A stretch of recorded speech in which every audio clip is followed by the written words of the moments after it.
Hello everyone, welcome you all complete revision in 9 minutes.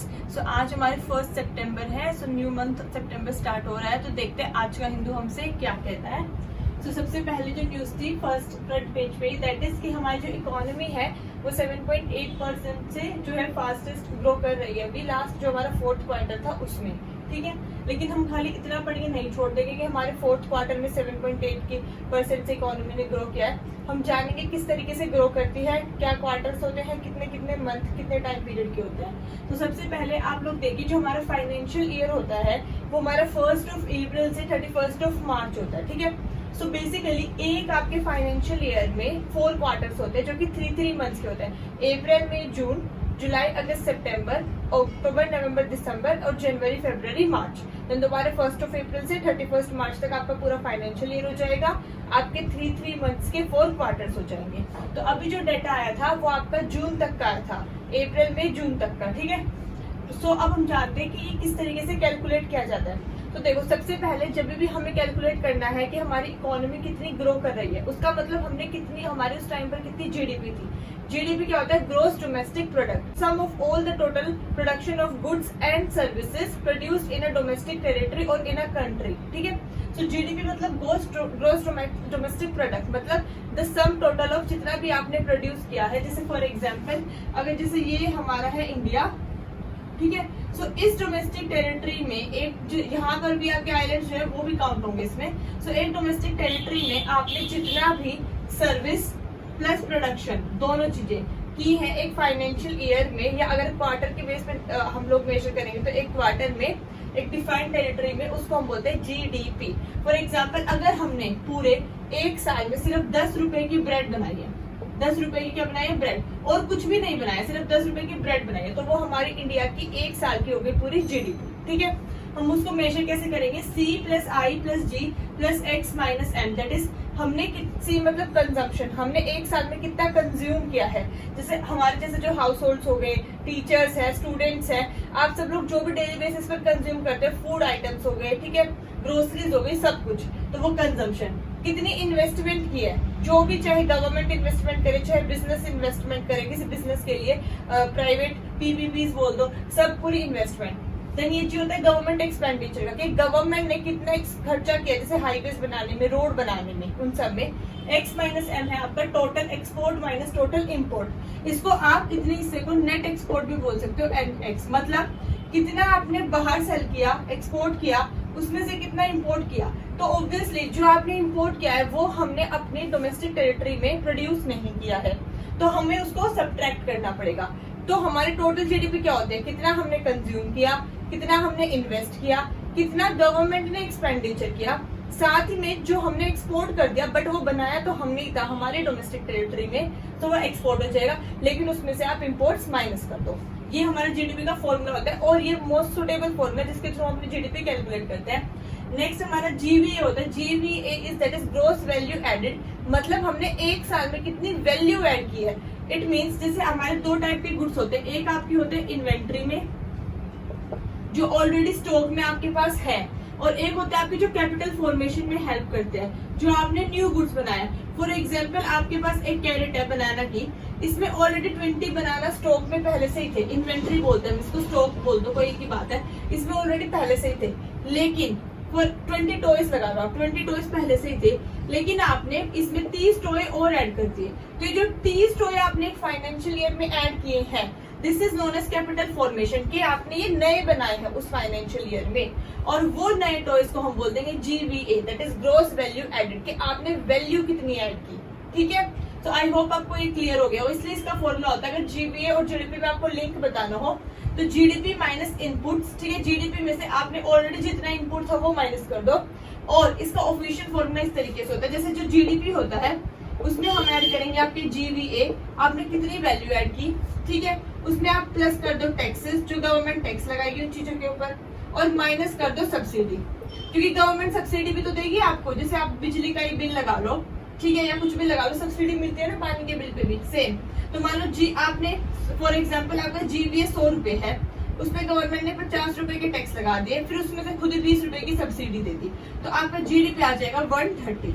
ठीक है। आपका जो जीडीपी है वो जीबीए से ज्यादा भी आ सकता है, कम भी आ सकता है, उसमें कोई दो राय नहीं है। लेकिन आई होप आपको ये फॉर्मूला जो है क्लियर हो गया होगा। ये आपका जीडीपी और जीबीए में लिंक होता है। नेक्स्ट हमारा टॉपिक था कि इंडिया में अभी हमने देखा जो आपके हिमालयन स्टेट्स है उनको छोड़कर रेस्ट जो स्टेट्स है उनमें अगस्त में काफी कम रेनफॉल हुई है।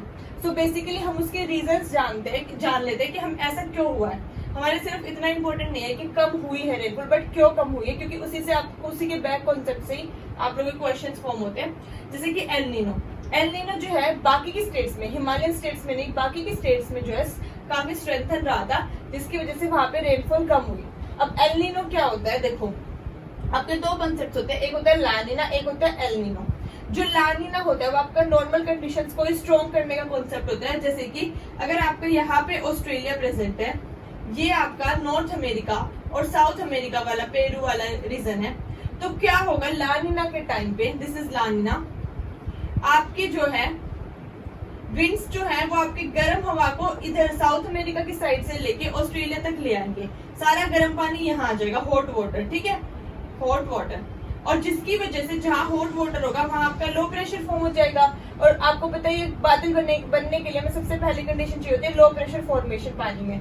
तो जैसे ही लो प्रेशर फॉर्म हुआ यहाँ पे आपकी क्लाउड फॉर्मेशन होकर रेनफॉल हो जाएगी। ऐसा ला नीना में होता है। लेकिन एल नीनो के टाइम पे इसका ऑपोजिट हो जाएगा, मीन्स हमारे पास बारिश नहीं होगी। ये हमारा नॉर्थ अमेरिका है, साउथ अमेरिका है, इधर आपका ये ऑस्ट्रेलिया वाला रीजन है, इंडोनेशिया वगैरह, ठीक है।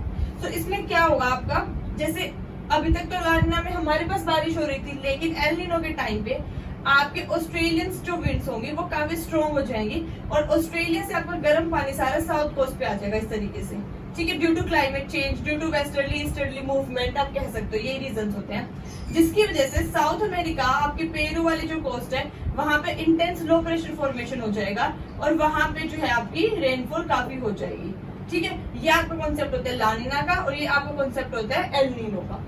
आई होप आपको ये समझ में आ गया होगा। अब हम अपने नेक्स्ट टॉपिक पे चलते हैं, दैट इज अभी हमारे जो रेलवे बोर्ड है उसमें फर्स्ट फीमेल हेड हुई है, दैट इज जया वर्मा। ये वनडे एग्जामिनेशन के लिए इम्पोर्टेंट है, वैसे इससे कोई ऐसा डीप क्वेश्चन नहीं आएगा क्योंकि अब तक कोई फीमेल हेड नहीं थी हमारे रेलवे बोर्ड में, तो दैट इज अभी आई है, उनका नाम है जया वर्मा। नेक्स्ट हमारा है कि जो आपका रेमन मैग्सेसे अवार्ड है वो अभी दिया गया है आर रविकरन जी को, ठीक है।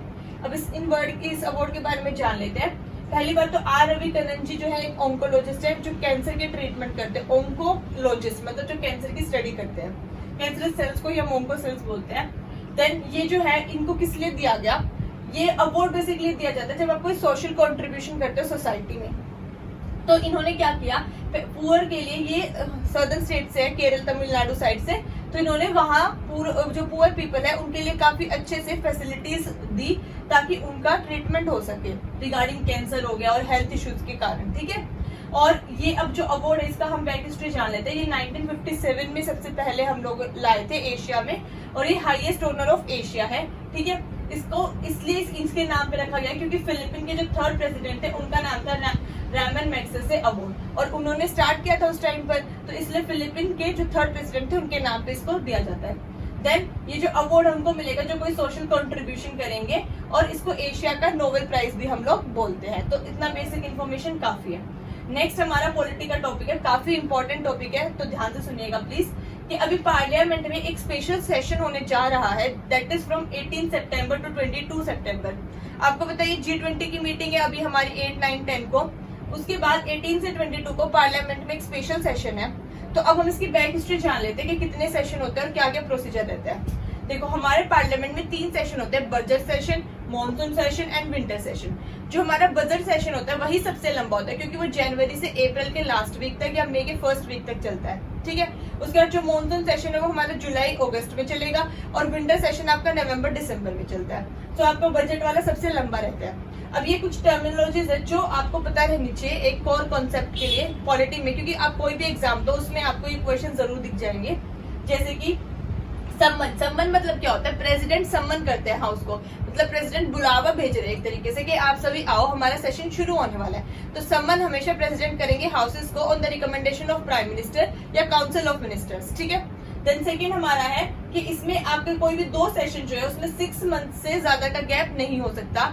एक साल में ये कॉन्स्टिट्यूशन में रिटर्न है कि आपको एक साल में सेशन इस तरीके से करने कि आपके 2 सेशंस के बीच में 6 मंथ से ज्यादा का गैप नहीं होना चाहिए। ओके, नेक्स्ट हमारा एडजॉर्नमेंट। एडजॉर्नमेंट का मतलब होता है कि आज का जो सेशन है, आज की जो सिटिंग है बेसिकली, वो अभी हमने खत्म कर दिया, एंड कर दी। सिटिंग आज की जो है हमने एंड कर दिया। और अगर हम बोलते हैं adjournment sine die, it means कि हमने आज की तो सिटिंग एंड कर दी है, टर्मिनेट कर दी है, लेकिन कब तक कर दी है, इंडेफिनेट पीरियड के लिए कोई टाइम नहीं बताया कि आपको नेक्स्ट कब बुलाया जाएगा। सो अगर आपको नहीं बताया जाता without telling the next date कि आपको कब आना है, that is adjournment sine die. ठीक है। Propagation is end of the session. आपने पूरे जैसे फॉर एग्जांपल मॉनसून सेशन को ही एंड कर दिया, सिटिंग को नहीं, आज की खाली सिटिंग नहीं, पूरा सेशन ही एंड कर दिया आपने, दैट इज प्रोपेगेशन। ठीक है। सेकंड आपका जो थर्ड चीज है दैट इज कि आपके 2 सेशंस के बीच का जो टाइम पीरियड होता है उसको हम रिसेस बोलते हैं। The time period between the 2 sessions is known as the recess. और क्वारम क्या होता है? 1/10 मतलब आपकी लोकसभा की और राज्यसभा की जो स्ट्रेंथ है उसका 1/10। फॉर एग्जाम्पल लोकसभा में आपके 55 मेंबर्स हो जाएंगे और राज्यसभा में 25 हो जाएंगे। सो इसको हम क्वारम बोलते हैं। मतलब इतने मेंबर्स जब तक हाउस में प्रेजेंट नहीं होंगे तब तक आप अपना जो हाउस है उसकी जो प्रोसीडिंग्स है वो स्पीकर जो है हमारे स्टार्ट नहीं कर सकते। क्वारम को मीट करना इज मैंडेटरी। इसलिए एक हमारी मूवी भी आई थी द ताशकंद फाइल, उसमें आपने देखा हो तो वो एक कमिटी बैठते 10-11 मेंबर्स के, उसमें वो जो वहां के जो स्पीकर होता है वो बोलते हैं कि सर क्वारम कंप्लीट हो गया, अब आप शुरू कर सकते हैं। तो जितने भी मेंबर्स है उसका जो 1/10 होता है उसको हम क्वारम बोलते हैं। वो मैंडेटरी होता है आपको उस टाइम पे सिटिंग स्टार्ट करने के लिए।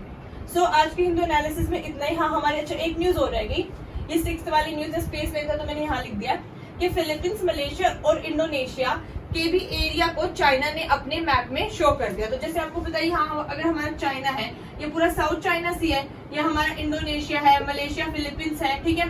तो चाइना ने क्या किया, पूरा एक्सटेंड करके ये इनका एरिया भी फिलीपींस, मलेशिया, इंडोनेशिया का भी अपने मैप में शो कर दिया। जैसे इंडिया का अक्साई चीन और अरुणाचल प्रदेश का क्या था, तो हमारे फॉरेन मिनिस्टर ने तो उस मैप को डिसरिगार्ड भी कर दिया है कि मतलब ऐसा शो करने से क्या होता है। सिमिलरली ये लोग भी बॉयकॉट कर रहे हैं कि आप हमारे एरिया को अपने मैप में इस तरीके से शो ना करें क्योंकि वो लीगल भी नहीं है। ठीक है। सो आज के हमारे हिंदू एनालिसिस में इतना ही। आई होप आपको ये वीडियो इन्फॉर्मेटिव लगी हो। Then please like, share and subscribe the channel. Thank you so much. जय हिंद।